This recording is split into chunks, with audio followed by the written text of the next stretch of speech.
ಬಜೆಟ್ಗಳಲ್ಲಿ ಒಂದಷ್ಟು ಮೇಜರ್ ಬದಲಾವಣೆಗಳನ್ನು ಮಾಡಲೇಬೇಕು ಅನ್ನೋ ಒತ್ತಡ ಇದೆ ಫಾರ್ ಅ ಚೇಂಜ್. ಪ್ರತಿ ಬಾರಿ ಈ ಒತ್ತಡ ತೆರಿಗೆ ಕಟ್ಟೋರಿಂದ ಬರ್ತಾ ಇತ್ತು, ತೆರಿಗೆ ಕಟ್ಟುವ ಸಮುದಾಯದಿಂದ ಒತ್ತಡ ಇರ್ತಾ ಇತ್ತು. ಆದರೆ ಈಗ ಸರ್ಕಾರವೇ ಈ ದೃಷ್ಟಿಯಲ್ಲಿ ಆಲೋಚನೆ ಮಾಡುವ ಪರಿಸ್ಥಿತಿ ನಿರ್ಮಾಣ ಆದಂತಿದೆ. ಸತತ 8ನೇ ಬಾರಿಗೆ ನಿರ್ಮಲಾ ಸೀತಾರಾಮನ್ ಅವರು ಬಜೆಟ್ ಮಂಡನೆ ಮಾಡಲಿದ್ದಾರೆ.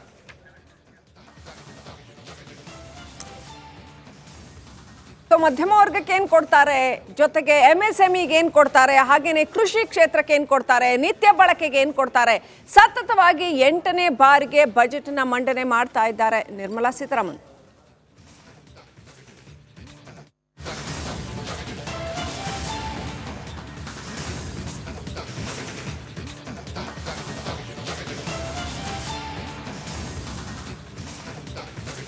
ಬಹುನಿರೀಕ್ಷಿತ ಕೇಂದ್ರ ಬಜೆಟ್ ಇನ್ನೇನು ಕೆಲವೇ ಹೊತ್ತಿನಲ್ಲಿ ಮಂಡನೆಯಾಗಲಿದೆ. 8ನೇ ಬಾರಿಗೆ ನಿರ್ಮಲಾ ಬಜೆಟ್ ಮಂಡನೆ ಮಾಡ್ತಾ ಇದ್ದಾರೆ. ಕೇಂದ್ರದಲ್ಲಿ ದಾಖಲೆ ಸ್ಥಾಪಿಸುವತ್ತ ದಾಪುಗಾಲಿಡ್ತಾ ಇದ್ದಾರೆ. ಮಧ್ಯಮ ವರ್ಗಕ್ಕೆ ಏನು ಕೊಡ್ತಾರೆ ಅನ್ನುವಂಥ ಕುತೂಹಲ ಇದೆ. ದೇಶಾದ್ಯಂತ ಅತಿ ದೊಡ್ಡ ವರ್ಗ ಇದು. ಹಾಗೆಯೇ IT ಇಂಡಸ್ಟ್ರಿಗೆ ಏನು ಕೊಡ್ತಾರೆ ಕುತೂಹಲ ಇದೆ. ಯಾಕಂತಂದ್ರೆ ಸಾಕಷ್ಟು ಅಡ್ವಾನ್ಸ್ಮೆಂಟ್ ನಿರೀಕ್ಷೆ ಇದೆ IT ಇಂಡಸ್ಟ್ರಿನಲ್ಲಿ. ಅದೇ ರೀತಿ ಆದಾಯ ತೆರಿಗೆ ಮಿತಿಯನ್ನು ಎಷ್ಟರ ಮಟ್ಟಿಗೆ ಹೆಚ್ಚಳ ಮಾಡ್ತಾರೆ ಅನ್ನುವಂಥ ಕುತೂಹಲ ಇದೆ. ಹಾಗೆಯೇ MSMEಗೆ ಯಾವ ಥರ ಹಣಕಾಸು ನೆರವು ನೀಡ್ತಾರೆ, ಒಟ್ಟು ಭಾರತದ ದೂರದೃಷ್ಟಿ ಈ ಬಜೆಟ್ನಲ್ಲಿ ರಿಫ್ಲೆಕ್ಟ್ ಆಗತ್ತಾ? ಪ್ರಧಾನಿ ಮೋದಿ ಅವರು ನಿನ್ನೆ ಹೇಳಿದಾಗೆ ವಿಕಾಸದತ್ತ ಕೊಂಡೊಯ್ಯುವ ಬಜೆಟ್ ಆಗತ್ತಾ? ಇದು ಜನಪ್ರಿಯ ಬಜೆಟ್ ಆಗತ್ತಾ ಅಥವಾ ಸ್ಟ್ರಿಕ್ಟ್ ಅಂಡ್ ಸ್ಟ್ರಿಂಜೆಂಟ್ ರೂಲ್ಸ್ನ ತರ್ತಾರ?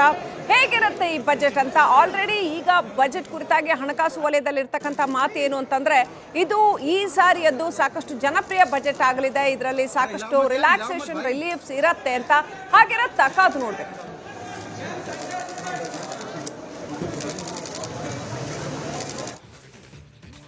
ನೋಡಿ, ಕೇಂದ್ರದ ಬಜೆಟ್ ಮಂಡನೆ ಆಗುತ್ತೆ ಅಂದ್ರೆ ಸಹಜವಾಗಿ ಎಲ್ಲ ರಾಜ್ಯದ ಚಿತ್ತ ಕೂಡ ಕೇಂದ್ರದತ್ತ ಇರುತ್ತೆ. ಕಾರಣ ನಮ್ಮ ರಾಜ್ಯಕ್ಕೆ ಏನ್ ಸಿಗಬಹುದು ಅಂತ.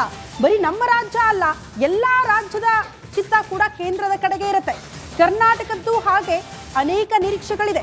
ಗ್ಯಾರಂಟಿ ಯೋಜನೆ ಅನುದಾನಕ್ಕಾಗಿ ಏನಾದರೂ ವಿಶೇಷ ಪ್ಯಾಕೇಜ್ ಘೋಷಣೆ ಆಗಬಹುದಾ? ವಿಶೇಷ ಪ್ಯಾಕೇಜ್ಗೆ ಬೇಡಿಕೆ ಇಟ್ಟಿದೆ ನಮ್ಮ ರಾಜ್ಯ ಸರ್ಕಾರ. ಕೇಂದ್ರ ಬಜೆಟ್ ಮೇಲೆ ಕರ್ನಾಟಕದ ಬಹುದೊಡ್ಡ ನಿರೀಕ್ಷೆ. ಈ ಬಾರಿಯ ಕೇಂದ್ರ ಬಜೆಟ್ ನಮ್ಮ ಕರ್ನಾಟಕಕ್ಕೆ ಬಂಪರ್ ಕೊಡುಗೆ ಏನಾದರೂ ಕೊಡಬಹುದಾ? ಕಾರಣ ರಾಜ್ಯದಲ್ಲಿ ಪಂಚ ಗ್ಯಾರಂಟಿ ಯೋಜನೆಗಳು ಜಾರಿಯಲ್ಲಿದೆ. ಅದಕ್ಕೆ ಸಂಬಂಧಪಟ್ಟಂತೆ ಅನುದಾನದ ಘೋಷಣೆ ಅಥವಾ ಅನುದಾನದ ನೆರವು ಈ ಬಜೆಟ್ನಿಂದ ಸಿಗಬಹುದಾ ಅನ್ನೋದು ಬಹುದೊಡ್ಡ ನಿರೀಕ್ಷೆ ಆಗಿದೆ.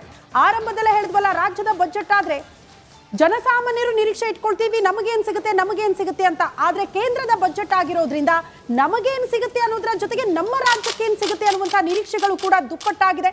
ಅದು ಗ್ಯಾರಂಟಿ ಯೋಜನೆಗಳಿಗೆ ಸಂಬಂಧಪಟ್ಟಂತಹ ನಿರೀಕ್ಷೆ ಬಹುದೊಡ್ಡದಿದೆ. ಕಾದ್ ನೋಡೋಣ ಅದು ರೀಚ್ ಆಗುತ್ತಾ ಅಂತ.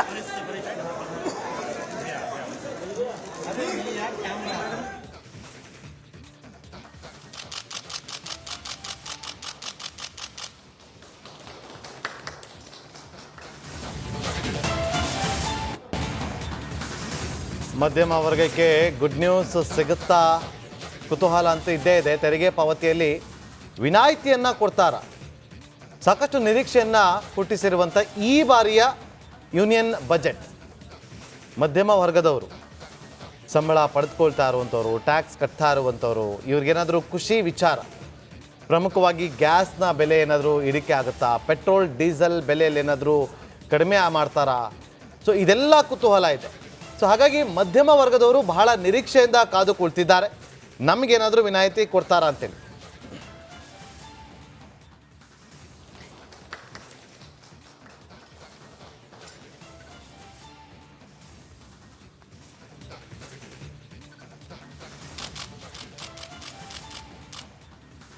ನಾವಾಗಲೇ ಹೇಳಿದ ಹಾಗೆ ಬೇರೆ ಬೇರೆ ಕ್ಷೇತ್ರದ ತಜ್ಞರು ಕೂಡ ಇವತ್ತನ್ನ ನಮ್ಮ ಲೈವ್ ಕವರೇಜ್ನಲ್ಲಿ ಭಾಗಿಯಾಗ್ತಾ ಇದ್ದಾರೆ. ಹಾಗೆ ರಾಜಕೀಯ ಪಕ್ಷಗಳ ವಕ್ತಾರರು ಕೂಡ ಜಾಯ್ನ್ ಆಗ್ತಾ ಇದ್ದಾರೆ. ಪ್ರಮುಖವಾಗಿ ಈ ಬಾರಿಯ ಬಜೆಟ್ನ ನಿರೀಕ್ಷೆಗಳ ಬಗ್ಗೆ ಮಾತನಾಡಲಿಕ್ಕೆ, ಹಾಗೆ ಈ ಬಾರಿಯ ಬಜೆಟ್ನ ನಂತರದಲ್ಲಿ ದೇಶದ ಆರ್ಥಿಕ ಪರದಲ್ಲಿ ಒಂದಷ್ಟು ಮೇಜರ್ ಬದಲಾವಣೆಗಳನ್ನು ಮಾಡಲೇಬೇಕು ಅನ್ನೋ ಒತ್ತಡ ಇದೆ ಫಾರ್ ಅ ಚೇಂಜ್. ಪ್ರತಿ ಬಾರಿ ಈ ಒತ್ತಡ ತೆರಿಗೆ ಕಟ್ಟೋರಿಂದ ಬರ್ತಾ ಇತ್ತು, ತೆರಿಗೆ ಕಟ್ಟುವ ಸಮುದಾಯದಿಂದ ಒತ್ತಡ ಇರ್ತಾ ಇತ್ತು. ಆದರೆ ಈಗ ಸರ್ಕಾರವೇ ಈ ದೃಷ್ಟಿಯಲ್ಲಿ ಆಲೋಚನೆ ಮಾಡುವ ಪರಿಸ್ಥಿತಿ ನಿರ್ಮಾಣ ಆದಂತಿದೆ. ಸತತ 8ನೇ ಬಾರಿಗೆ ನಿರ್ಮಲಾ ಸೀತಾರಾಮನ್ ಅವರು ಬಜೆಟ್ ಮಂಡನೆ ಮಾಡಲಿದ್ದಾರೆ.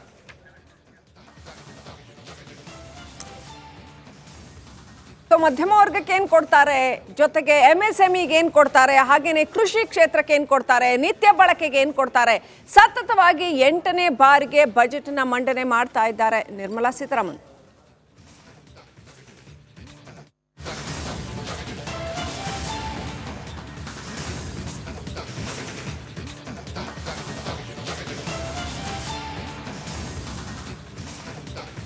ಸೊ ಬಹುನಿರೀಕ್ಷಿತ ಕೇಂದ್ರ ಬಜೆಟ್ ಇನ್ನೇನು ಕೆಲವೇ ಹೊತ್ತಿನಲ್ಲಿ ಮಂಡನೆಯಾಗಲಿದೆ. 8ನೇ ಬಾರಿಗೆ ನಿರ್ಮಲಾ ಬಜೆಟ್ ಮಂಡನೆ ಮಾಡ್ತಾ ಇದ್ದಾರೆ. ಕೇಂದ್ರದಲ್ಲಿ ದಾಖಲೆ ಸ್ಥಾಪಿಸುವತ್ತ ದಾಪುಗಾಲಿಡ್ತಾ ಇದ್ದಾರೆ. ಮಧ್ಯಮ ವರ್ಗಕ್ಕೆ ಏನು ಕೊಡ್ತಾರೆ ಅನ್ನುವಂಥ ಕುತೂಹಲ ಇದೆ. ದೇಶಾದ್ಯಂತ ಅತಿ ದೊಡ್ಡ ವರ್ಗ ಇದು. ಹಾಗೆಯೇ IT ಇಂಡಸ್ಟ್ರಿಗೆ ಏನು ಕೊಡ್ತಾರೆ ಕುತೂಹಲ ಇದೆ. ಯಾಕಂತಂದ್ರೆ ಸಾಕಷ್ಟು ಅಡ್ವಾನ್ಸ್ಮೆಂಟ್ ನಿರೀಕ್ಷೆ ಇದೆ IT ಇಂಡಸ್ಟ್ರಿನಲ್ಲಿ. ಅದೇ ರೀತಿ ಆದಾಯ ತೆರಿಗೆ ಮಿತಿಯನ್ನ ಎಷ್ಟರ ಮಟ್ಟಿಗೆ ಹೆಚ್ಚಳ ಮಾಡ್ತಾರೆ ಅನ್ನುವಂಥ ಕುತೂಹಲ ಇದೆ. ಹಾಗೆಯೇ MSMEಗೆ ಯಾವ ಥರ ಹಣಕಾಸು ನೆರವು ನೀಡ್ತಾರೆ, ಒಟ್ಟು ಭಾರತದ ದೂರದೃಷ್ಟಿ ಈ ಬಜೆಟ್ನಲ್ಲಿ ರಿಫ್ಲೆಕ್ಟ್ ಆಗತ್ತಾ? ಪ್ರಧಾನಿ ಮೋದಿ ಅವರು ನಿನ್ನೆ ಹೇಳಿದಾಗೆ ವಿಕಾಸದತ್ತ ಕೊಂಡೊಯ್ಯುವ ಬಜೆಟ್ ಆಗತ್ತಾ? ಇದು ಜನಪ್ರಿಯ ಬಜೆಟ್ ಆಗತ್ತಾ ಅಥವಾ ಸ್ಟ್ರಿಕ್ಟ್ ಅಂಡ್ ಸ್ಟ್ರಿಂಜೆಂಟ್ ರೂಲ್ಸ್ನ ತರ್ತಾರ? ಹೇಗಿರುತ್ತೆ ಈ ಬಜೆಟ್ ಅಂತ ಆಲ್ರೆಡಿ ಈಗ ಬಜೆಟ್ ಕುರಿತಾಗಿ ಹಣಕಾಸು ವಲಯದಲ್ಲಿರ್ತಕ್ಕಂಥ ಮಾತು ಏನು ಅಂತಂದ್ರೆ, ಇದು ಈ ಸಾರಿಯದ್ದು ಸಾಕಷ್ಟು ಜನಪ್ರಿಯ ಬಜೆಟ್ ಆಗಲಿದೆ. ಇದರಲ್ಲಿ ಸಾಕಷ್ಟು ರಿಲ್ಯಾಕ್ಸೇಷನ್ ರಿಲೀಫ್ಸ್ ಇರತ್ತೆ ಅಂತ. ಹಾಗಿರತ್ತ ಕಾದು ನೋಡ್ಬೇಕು.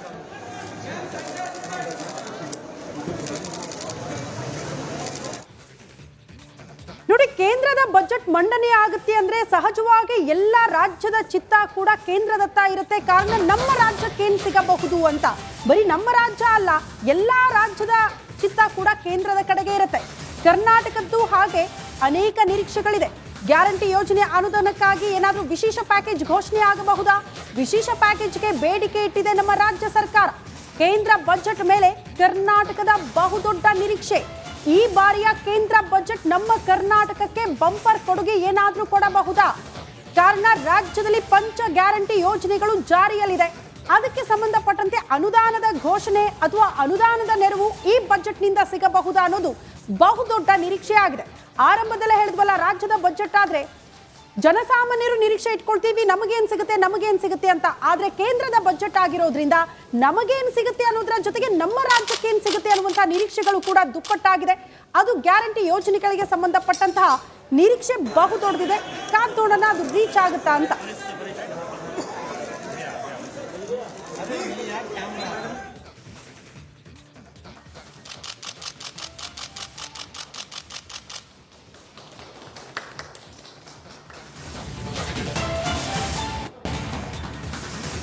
ಮಧ್ಯಮ ವರ್ಗಕ್ಕೆ ಗುಡ್ ನ್ಯೂಸ್ ಸಿಗುತ್ತಾ? ಕುತೂಹಲ